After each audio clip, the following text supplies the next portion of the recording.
The whispers between stars. The quantum resonance array hummed with an intensity that made Dr. Imara Novak's skin prickle. 12 years of scanning the galactic rim had been an exercise in monotony. Until now, her dark fingers danced across holographic displays, tracing the impossible signal that had materialized just moments ago. Horizon 9 Research Station hung like a delicate crystalline spider in the vast darkness of space. Its sensors extended like gossamer threads into the infinite unknown. The station's habitat ring rotated slowly, generating artificial gravity for its crew of 82 researchers, each dedicated to unraveling the mysteries of the universe's furthest reaches. Dr. Novak, are you seeing this? The voice of her research assistant, Karen Mehta, carried a tremor of excitement that cut through the station's constant background hum of machinery and life support systems. Imara didn't respond immediately. Her mind was racing, analyzing the quantum signature that defied every known pattern of natural stellar communication. The signal wasn't random. It wasn't background radiation. It wasn't a pulsar or a magnetic disturbance. It was something else. Triangulate, she muttered, more to herself than to Kiran. Run a comparative analysis against the entire xenorchaeological database. Cross-reference with quantum entanglement signatures from the Andromeda expedition logs. The station's central quantum computer, an AI named NEXUS, began processing the request. Holographic displays flickered with streams of data, mathematical equations dancing in three-dimensional space, colors shifting from cool blues to urgent crimsons as the analysis progressed. Imara remembered her mentor's words from years ago. The universe doesn't just speak, Imara. It whispers, and sometimes those whispers are more profound than any shout. Dr. Heinrich Müller had been considered a radical in the scientific community. His theories about quantum communication across vast interstellar distances had been dismissed as the ravings of a brilliant but ultimately misguided researcher. But Imara had always believed. She had dedicated her entire career to proving that communication could exist beyond traditional electromagnetic spectrum limitations. Preliminary results are unusual. NEXUS announced, its synthesized voice carrying a hint of what almost sounded like uncertainty. Signal demonstrates coherence patterns inconsistent with natural phenomena. Estimated origin, approximately 3.2 million light-years from current position. Kiran let out a low whistle. That's way beyond our known galactic mapping zones. The signal itself was elegant in its complexity. To the untrained eye, it might have appeared as nothing more than static. But to Imara, it was a symphony of quantum interactions, a message encoded in the fundamental language of reality itself. Historical database cross-reference initiated. NEXUS continued. Partial match detected. Fragmentary records from the Proxima Centauri Deep Space Expedition of 2157 show similar quantum resonance patterns. Imara's heart raced. The Proxima Centauri expedition had been shrouded in mystery. Of the original crew of 12, only 3 had returned, and they spoke little about what they had encountered. Those who did speak were often dismissed as suffering from prolonged space psychosis. NEXUS, extrapolate potential communication intent, Imara commanded, her voice steady despite the adrenaline coursing through her system. The holographic displays erupted into a complex three-dimensional model. Geometric shapes formed and dissolved, quantum probability waves representing potential meanings undulating like living entities. It was less a translation and more an interpretive dance of potential communication. Warning, NEXUS interjected. Quantum signal demonstrates adaptive characteristics. It is responding to our analysis. Kiran took a step back. Responding. What does that mean? Before Imara could answer, the station's ambient lighting shifted, not from any manual control, but as if the very quantum fabric of their reality had been subtly adjusted. The signal was no longer just a passive transmission. It was interactive. "We're being invited," Imara whispered, her scientific skepticism battling with a sense of profound wonder. "Something out there wants us to understand." Little did they know that this moment would mark the beginning of humanity's most extraordinary journey, a voyage that would challenge everything they understood about communication, consciousness, and the very nature of existence itself. The whispers between stars had finally begun to speak, threads of forgotten connections. The Pathfinder cut through the vast emptiness of space like a knife through silk, its quantum drive humming with a precision that bordered on poetry. Captain Rohan Kazemi stood on the bridge, his olive skin reflecting the soft blue glow of the holographic navigation systems. 3 months had passed since Horizon 9's quantum signal discovery, and now they were humanity's first response, a carefully assembled expedition to trace the mysterious transmission. Quantum stability at 98.7%, reported Lieutenant Annika Patel, her fingers dancing across the quantum navigation console. We're maintaining coherence better than any previous long-range mission. Rohan nodded, his eyes fixed on the infinite darkness beyond the ship's transparent aluminum viewports. The Pathfinder was unlike any vessel that had come before, a hybrid of scientific research platform and deep space exploration ship. Its hull was a marvel of engineering, constructed from adaptive metamaterials that could reconfigure themselves to meet the challenges of unknown spatial environments. Navigation, give me a full spectrum analysis of our current quantum trajectory, he commanded, his voice calm but carrying an underlying tension. Lieutenant Marco Rodriguez pulled up a complex holographic representation of their journey. Threads of probability stretched out like luminous spider webs, each representing potential paths through the quantum landscape. The original signal from Horizon 9 served as their primary navigation beacon, a quantum breadcrumb trail leading them into uncharted territories. Interesting, Marco muttered, adjusting some parameters. The signal's quantum signature is adaptive. It's like it's actively creating a path for us to follow. Dr. Farah Nakamura, the mission's lead quantum physicist, leaned forward. Her augmented reality interface flickered around her head, displaying intricate mathematical models. It's not just guiding us. It's responding to our approach, adjusting its quantum parameters in real time. The ship's quantum drive was a technological marvel that had taken humanity decades to develop. Unlike traditional propulsion systems, it didn't simply move through space. It folded quantum probabilities, creating shortcuts through the fabric of space-time itself. But this journey was testing the limits of everything they understood about quantum navigation. Suddenly, alarms blared across the bridge. Holographic warning indicators erupted in a cascade of crimson and amber. Spatial anomaly detected, Annika shouted. Quantum coherence destabilizing. The ship shuddered, not a physical tremor, but something more fundamental, as if the very fabric of reality around them was being stretched and twisted. Rohan gripped the command chair, his augmented neural interface working overtime to maintain system stability. Full quantum stabilization protocols, he ordered. Divert all non-essential power to quantum integrity fields. Dr. Nakamura's fingers flew across her interface. It's not a traditional spatial disturbance. The anomaly is communicating. These quantum fluctuations, they're a form of language. The ship's interior seemed to pulse with an ethereal light. Holographic displays warped and reformed, creating complex geometric patterns that defied traditional understanding of dimensional space. For a moment, it was as if the Pathfinder was no longer moving through space, but was being moved by something else entirely. Captain, Marco said, his voice barely a whisper, we're not navigating. We're being navigated. Rohan understood immediately. The quantum signal wasn't just a message, it was a guide. Something was deliberately leading them, shepherding the Pathfinder through a path that no human exploration vessel had ever traversed. Hours passed in what seemed both an instant and an eternity. The crew worked in perfect synchronization, their augmented abilities pushed to their absolute limits.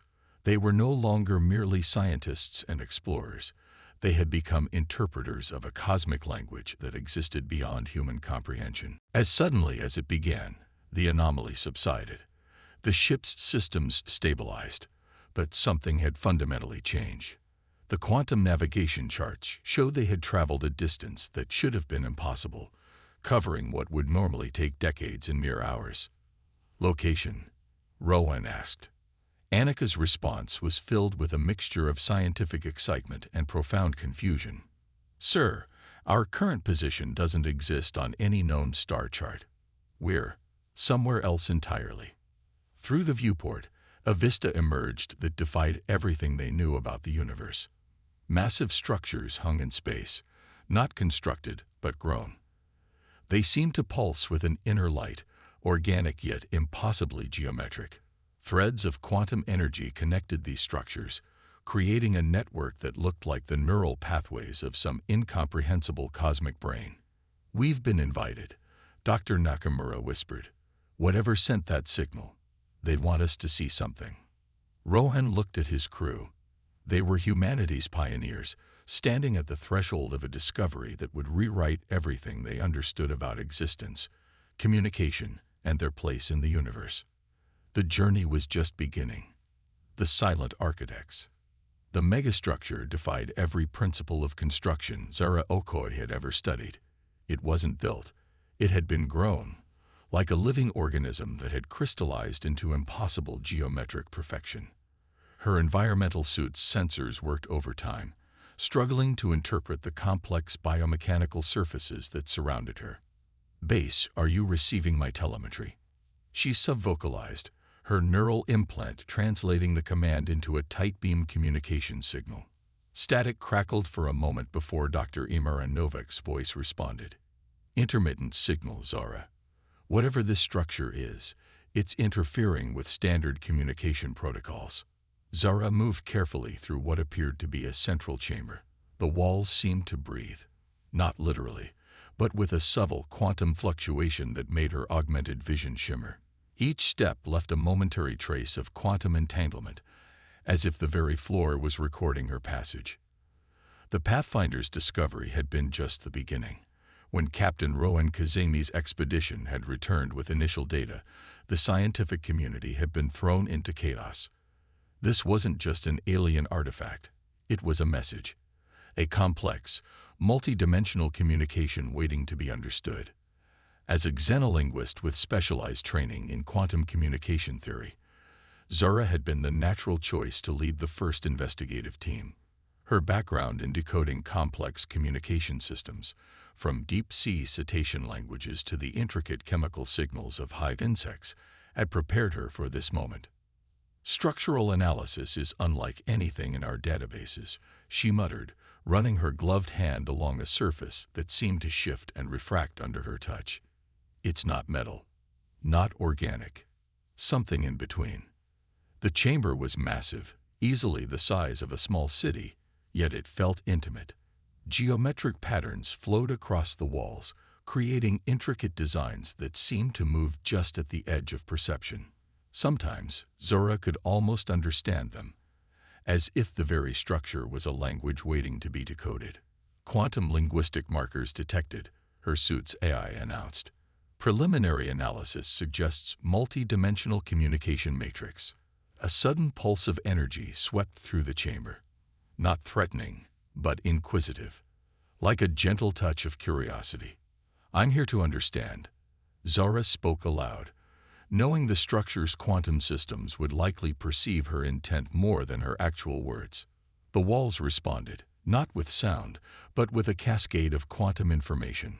Holographic-like projections erupted around her, scenes of cosmic scale, civilizations rising and falling, stars being born and dying, complex networks of quantum connections that mapped entire galactic histories. "They're the architects," came Dr. Novik's voice, breaking through the static. "The civilization we've been searching for. Not conquerors. Not even a single species. Something more." The projection showed a process of cosmic engineering that defied linear understanding. These weren't just beings who built things. They cultivated entire evolutionary paths. Entire species seemed to be carefully guided, their technological and cultural development monitored with a care that bordered on parental.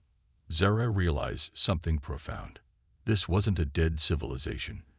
It was a living system of cosmic architects who viewed entire species as part of a greater evolutionary process. "They're watching," she whispered.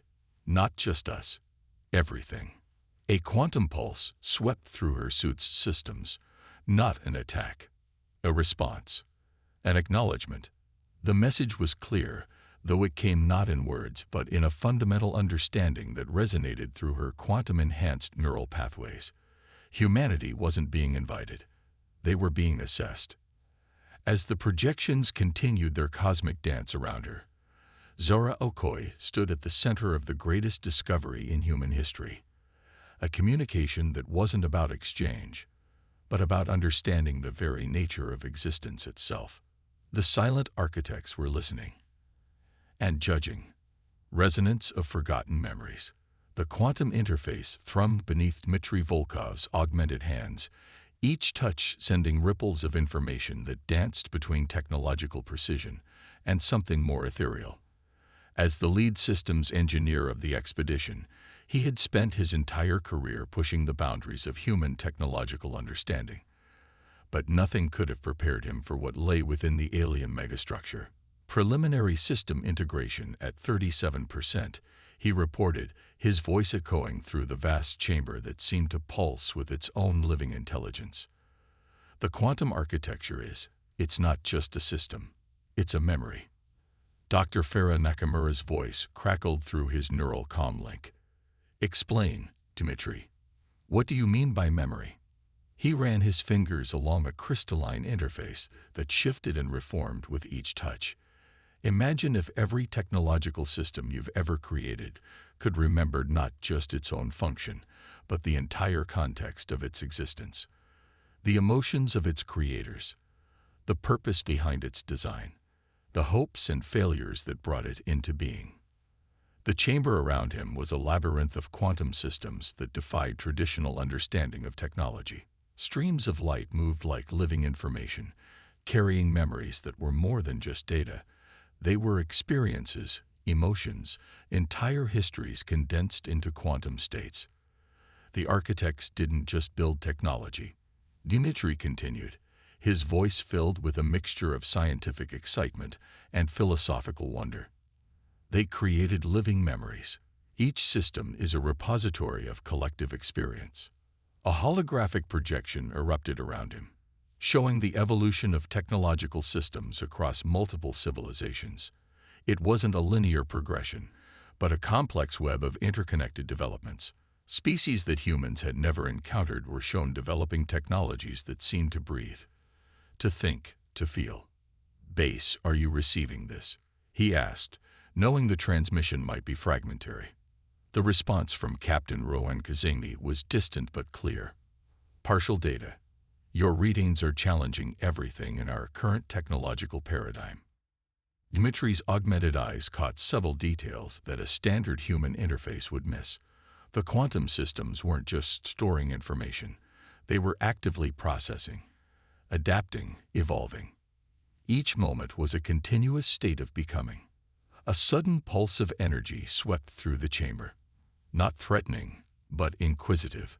The quantum systems seemed to be studying Dmitry as much as he was studying them. "They're trying to understand us," he realized, "just as we're trying to understand them." One of the quantum interfaces began to reshape itself, forming a complex holographic representation that looked like a hybrid between a technological schematic and a living organic structure. It was a complete blueprint of a technological system that could adapt, heal, and evolve. "This is beyond artificial intelligence," Dmitry whispered. "This is collective consciousness embodied in technological form." The projection showed how entire civilizations could be supported by such systems. Technologies that could terraform planets, heal ecological damage, support complex social structures, all while maintaining a deep, interconnected awareness of their own existence and purpose. "The architects didn't just create tools," he reported. "They created symbiotic systems that could grow, learn, and support life in its most fundamental form." A quantum pulse swept through his augmented systems, downloading information at a rate that would have fried any standard human technology. But Dmitri's enhancements, developed specifically for this mission, absorbed and began to process the data. Memories flooded his consciousness, not his own, but echoes of countless civilizations, their struggles, their triumphs, their fundamental drive to understand and survive. The quantum systems were showing him the ultimate truth of technological development, that true progress was not about individual advancement, but collective understanding. We're not just exploring an alien technology, Dmitri realized. We're being shown the potential of what technology could become when it's driven by empathy, by a desire to understand and support life in all its complexity. The chamber continued to pulse around him, a living testament to a cosmic approach to technological development that humanity was only beginning to comprehend. The silent architects had left more than a message. They had left a blueprint for a future beyond humanity's current imagination. Convergence.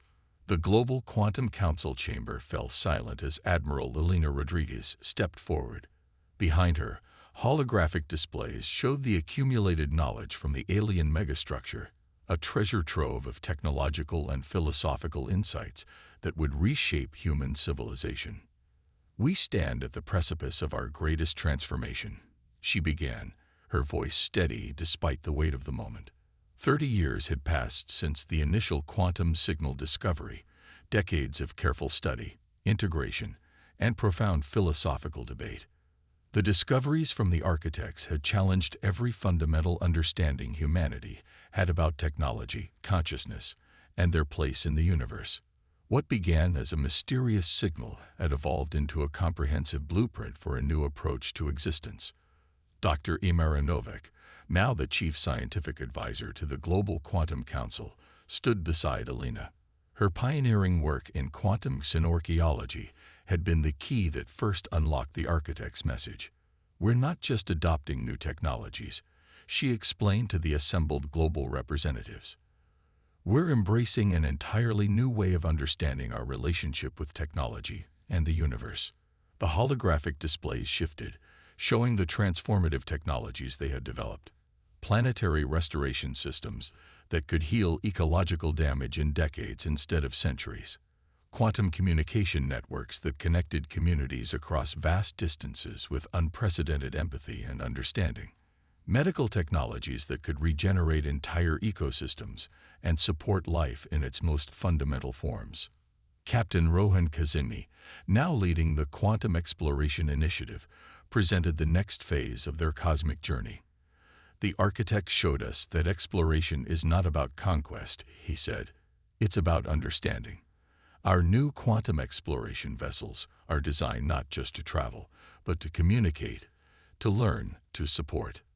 Zara Okoye, who had become the world's leading expert in quantum linguistics, demonstrated a new form of communication. Holographic projections showed how their understanding of language had transformed. No longer limited to verbal or written communication, they could now exchange complex emotional and conceptual information through quantum entanglement. Dmitry Volkov's team had developed technologies that blurred the line between biological and technological systems, adaptive infrastructure that could grow, heal, and evolve. Cities that were living, breathing entities that could support and nurture their inhabitants in ways never before imagined. "We're not replacing human experience," Elena emphasized. "We're expanding it." The architects showed us that consciousness is not limited to a single form of existence. It's a complex, interconnected network that spans far beyond what we previously understood. The chamber was filled with representatives from every corner of human society. Scientists, philosophers, political leaders, indigenous knowledge keepers. They had spent decades carefully integrating the architect's insights, ensuring that technological advancement was balanced with ethical considerations and a deep respect for all forms of life. A final holographic projection appeared, a representation of humanity's potential future. Interconnected quantum networks stretched across the galaxy, not as a form of control, but as a system of mutual understanding and support. Planets restored to vibrant ecosystems. Civilizations developing in harmony, each unique but part of a greater cosmic dialogue. "This is not an endpoint," Elena concluded. This is a beginning. The architects didn't give us a destination. They gave us a method of understanding, a way of existing that sees technology not as a tool of power, but as a means of connection. Outside the chamber, the first quantum adaptive city gleamed in the sunlight. Buildings that could breathe, communicate, and evolve. Transportation systems that moved not just bodies, but shared experiences. A civilization that had learned the most profound lesson from their cosmic teachers, that true progress is not about individual achievement, but collective understanding. The whispers between stars had become a conversation, and humanity was finally ready to listen.